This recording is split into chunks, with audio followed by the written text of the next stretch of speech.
I'll bet $50 that Nina Parker lost 50 pounds on this new weight loss plan she's on called Get the Fuck Out the Way, honey.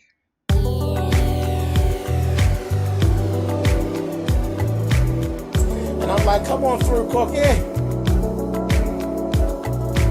want to put my soapbox. That's basically it. Let's talk about drag and all its forms.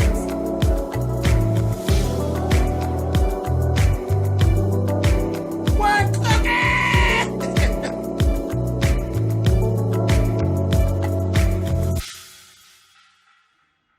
Hey guys, thanks for clicking on the video. This is my review for part 1 of the reunion for season 7 of Love and Hip Hop New York. Like I was saying, Nina Parker spent half her time this episode getting her ass the fuck out the way. She leaped up off that chair so many times that it got to be like clockwork. Say a few things and then jump the fuck up and move. Jump the fuck up and move. Because they was really, it was the Welcome to the OK Corral. Took me back, honey, to some of them old Atlanta Love and Hip Hop reunion shit. It was a mess. But anyway, we start off with Cardi. Cardi and Hennessy don't need to come back. Flat out. Cardi don't need to come back because this was not a good look. I didn't even understand the whole thing. Why, after all this time, are you still upset with Asia? You beat the girl up, pulled her fucking brains out and all that, basically stole her man off of her, and now you're still angry, and I don't understand why you're angry, Cardi. Why? Why? And then you being angry just makes Hennessy angry, and then y'all are acting like the Rat Pack. Like, seriously? And the whole time, nobody's paying attention to the fact that Swift ain't shit. Asia's still trying to argue a little bit, because she just don't want to be disrespected, I guess. But the person that disrespected you was Mona. Mona flew you all the way in here from London so that they could whoop your ass. Because that's all that you gained. You came in here, we don't like you no better. We don't know no more about you than we did. We care nothing more about you than the fuck we did in the beginning. You came all the way here for Cardi and Hennessy to get back at you and Swift to continue disrespecting you. Pay attention, girls. This is the type of motherfucker that you do not want to open your legs to. A motherfucker that will sit around and watch as other people he's friends with just tear you apart verbally, physically. He ain't had nothing to say. I ain't even got nothing else to say about that dumb shit. Cardi, you need to leave the show. Because you got some stuff going on. You got some little acting gigs and stuff. And this being on here yelling and screaming and fighting, it's not going to be good for your brand. It's time to go. It's time to cut the clown act out. I'm going to sit right down. When Nina told her, sit down. Sit down. Okay, I'm going to sit right here on this stick. That's what I'm going to do. Then you're like, to him sitting on him riding his lap. And he ain't even worth it.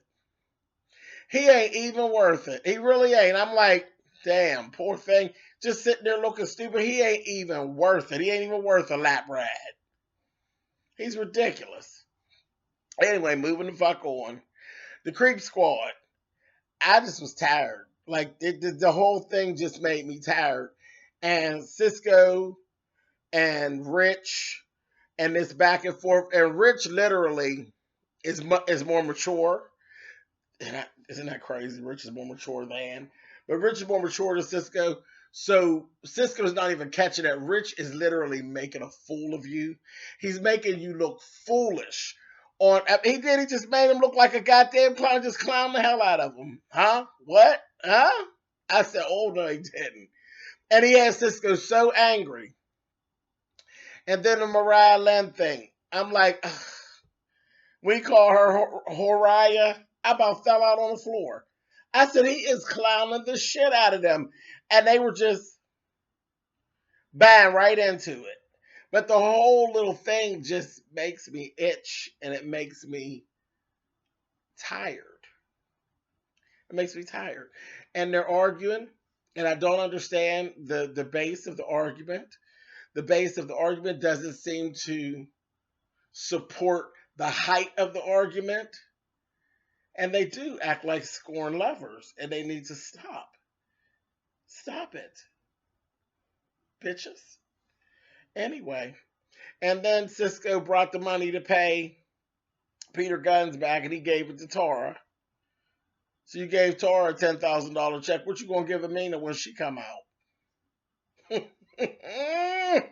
Can't wait to see how that go down next week. But anyway, after that, we ended up getting Remy's story, and I'm not going to go through because it was really sad. It really did taper things out. It was sad. It just made everybody sad, because everybody is rooting for Remy and Papoose. So it just it calmed things down, but it really did make things sad. Before we even got to that, also they did in the Creep Squad, they did Snoop and Jay. Them two lesbians, I just couldn't with them. Snoop was acting like a creep. She was clowning Jay, and Jay played right in. She yelling and screaming and acted lesbian-ish, and still saying you ain't gay, girl. I just didn't have the energy. I don't have the energy for it. She's a clown, and Snoop treated her as such. Yeah. Anyway, moving on. So the PS that is honey, was the whole thing with Mandisi's crew, honey. So they got Mandisi's on the phone. And instead of all this back and forth around and around, they had Mandisi's give the timeline of him fucking around with Erica, where Samantha fell in, where Yandy fell in. Basically, he clowned Samantha, clowned Erica, and just left Yandy in there. She kind of, it's like you won the bag of nothing, honey. Okay, so that was that. Judy has tickled my ass tonight. You understand me? When Judy and Kim got right at it. Judy looks nice tonight too. Yandy's gown is sharp, but it's just overdressed. It's not for there. It's overdressed. It's sharp though. But when Judy and Kim got to going back and forth, and she gonna say, "Oh shit, that the fuck you look like Urkel." I said, and when they showed that picture of Kim and Kim grabbing her crotch and carrying on, she really did look like an old ghetto fat Urkel. I said, "Oh damn, Judy." Then when she said something that told Judy to shut up, she said, "No, bitch." I got so tickled. That motherfucker Judy was just picking. Then she said, "Oh, fuck you and fuck your daughter, bitch." I said, "Oh, God." It was funny. I got a kick out of it because Samantha is so motherfucking disrespectful when it comes to Judy that I was glad that Judy wasn't really internalizing it and she was just cussing her the fuck out. And then that motherfucking dyke ass sister was there, honey. That sister wasn't having it. She said, "You better watch your goddamn mouth." I said, "Oh, look at her, honey." I said, "Girl, she's a hard leg, honey. I bet her tongue is real rough." Mm-hmm. That sister something, honey. Then, when Yandy got down on her knees and gonna say, "This, see, this is what he said to me." He said, "Would you like to be my wife, honey?" And this is how he was. And she gonna look over her shoulder, down on her knees in that badass gown. I said, "You know what, Yandy, you are an animated clown. You are up over here clowning today, honey." And they were saying something to her, saying, "Fuck you, you're a fraud." She will say, "Let's do the mannequin challenge." Look at her ring. I said, "Girl, they gonna get you, Yandy. Keep it up, honey. Keep it up." Then the next thing you know, Erica and Kimbella get into it. I don't know why Erica thinks that she wanted to get into it with Kimbella. Kimbella can't fight, but she don't mind fighting. Erica ain't no fighter. So I just didn't understand that. And what the fuck was that dress that Erica had on? With the beads hanging and then the beads underneath all that. Girl, your titties is too big for that. That's some shit for Rihanna. You run around here, girl, no ma'am. Them titties was too big and too heavy. That was a bit much. But anyway, so they went through all that, and I think the line that really got it popped off was she hollered over there at Kimbella, Oh, just shut up and go back to the brothel you came out of in Florida, you whore. I said, oh, I think that got Kim Bella. That got up underneath Kim Bella. She ain't like that too much. Next thing I know, honey, Kim Bella was ready to get her, honey. And you see Jay shuffling. There was so much shuffling, you could hardly really see what was going on. Then they did all that. Then they cut through that little scene, child, when they showed Kim having a heart attack and Judy and motherfucking Yandy clowned. Do you hear me? They clowned. They was given, oh, she had a heart attack? Really? Oh, it was so rude. It was so rude. I said, oh my God. Then they're going. They're going back and forth. And then the next thing you know, that goddamn Samantha got too rambunctious and called herself going for Yandy. And that was a motherfucking mistake.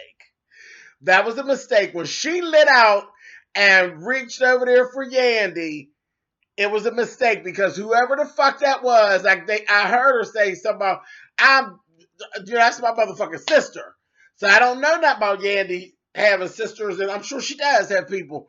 But I seen that big bruiser bitch that rolled through there, but that bitch slid through there like a motherfucking, like some type of shit. I don't know. That bitch eased through there so fast. All I saw was whoom, whoom, whoom, whoom. And I seen somebody grab a handful of motherfucking Samantha's hair. I said, well, goddamn, who was that? She's moving like Joseline Hernandez, honey. I said, yes, God. So I was like, well, that was a mistake, Sam. You shouldn't have went for Yandy, honey. And that's where they broke off at. Did y'all see that shit? I saw it. I kept trying to slow it down. I couldn't see, but it looked like the Flash. Yank, honey. I said, oh, a mess. So it's going to take off some more next week. There's some more shit next week. So I guess we'll get into it then. Really, really, really eventful first part of a goddamn reunion. That was 3-4 different fights going on. Just a damn mess. My goodness. All right, so I will talk to you guys later.